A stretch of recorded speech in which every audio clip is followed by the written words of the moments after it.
Tom Swales here. Welcome to the How to Unlock Your Squat ebook. I designed this ebook to give you a roadmap in which to help correct one of the most fundamental patterns that a lot of us have lost. Most of us come in and we've lost this pattern because, well, we've got poor ankle mobility, we've got old injuries, we've got bad habits, we've got bad breathing patterns, what have you. I'm going to teach you and show you how to work your way through your body. First, by looking at how the body moves in general through whole patterns, and then we're going to start to break out the joints individually. So with any map or with any journey, we need to have a start point and a finish point.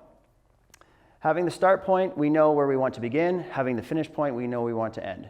And everyone might have a different end point. But the point is when you create an intervention or you take a different path along a road, come back to the start point, check to see what has changed. So that being said, is if we did some ankle intervention, come back, check your squat, or recheck that joint-specific lock and key.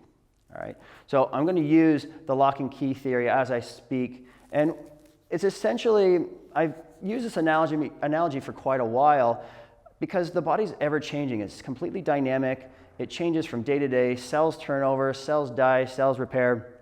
And just like our movement patterns on our nervous system, we might have a little more fatigue one day versus the other. And one day our squat might be good, and another day it might be completely stuck. So I'm going to help give you kind of, let's look at this lock and applying this key and see if it changes. And of course, coming back to the start point. Now, we're going to look at the first top 5 movement checks, which is essentially how the body is moving in general, and just to see how it feels. So the first thing I want everybody to do is you're going to stand feet together.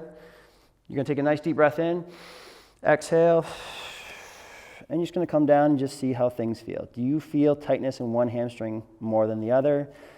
How far can you get your hands and feet, or hands to your feet? Come back up. Is there any pain? Is there any pain in the back? Is there any pain in the hip? Any pinching in the hip? If so, make note of that. We might need to come back to that later. I'll just show you from the side what I want. Okay, I'm a little tight today. I haven't done much of a warm-up, but this is kind of my cold toe touch. Okay. Cool. The next thing I want to have a look at is how well the body extends. Now, coming from a physiotherapist, health practitioner standpoint, I use acupuncture, so therefore I use body measurements. Now, I'm going to use my body measurement to measure my body, so therefore you should do the same. So when I'm doing this wall reach back extension, I'm going to stand with my feet up against the wall, and I'm going to walk 3 steps out, 3 feet, 3 of my feet. Okay? I'm going to stand nice and tall. I'm going to take a nice deep breath in. I'm going to lift my arms up, and I'm going to reach back towards the wall and come back. Note, do you feel any tightness in the hips, pinchiness in the ankle, pinch in the back? If so, we want to make that aware, and then we might need to come back to that later. And then when we apply an intervention, if we check the reach back and we did some hip stuff, well, maybe that pinchiness goes away. So that therefore you just found your key to unlock that compression going on in your back. Same thing, standing rotation. I want to look at how the body fully rotates. Take a deep breath, exhale, and I just want to see, can I get my left arm flat on the wall pretty comfortably? Breathe, come back, and here, okay? Okay, so that right side, that right rotation felt a little tighter on myself. Being right-handed and completely right-hand dominant, I do a lot of rotation to the left, so that's very easy for me. To the right is something I constantly need to work on. The next thing I want is balance.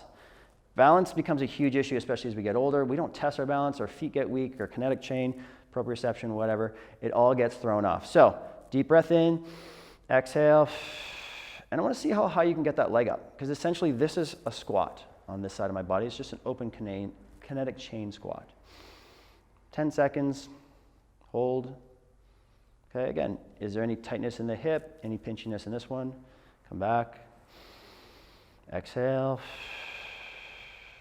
and just note how it feels. Is there any difference? I don't want to see any slouching or any change of position.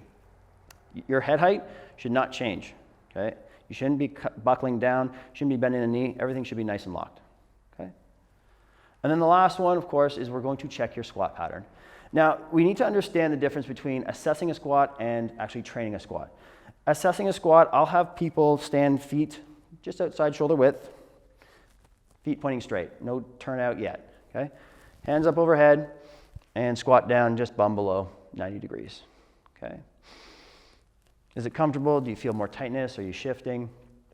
If the goal is not to overhead squat, then bring it into a prisoner squat. Just take the upper extremity out and see if you want to squat here. So if you just want to back squat or you just want to front squat, this is probably all you need to check, okay? But if you want to overhead squat, it might be a little more important to get the hands involved. You can also bring in the dowel to really lock up the shoulders.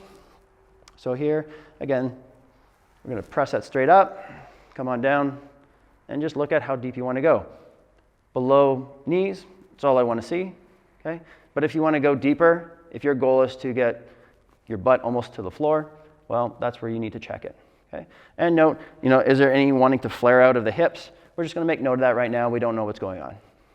Good. So this is where we're going to begin our journey and the beginning of the map. We always want to come back and check these things, okay? Because this is our snapshot of how the body moves as a whole, and we want to see what changes. We will start to move our way through different body parts, and you'll have the videos and the links to help your way through your journey. I hope you enjoy this book. Let's begin.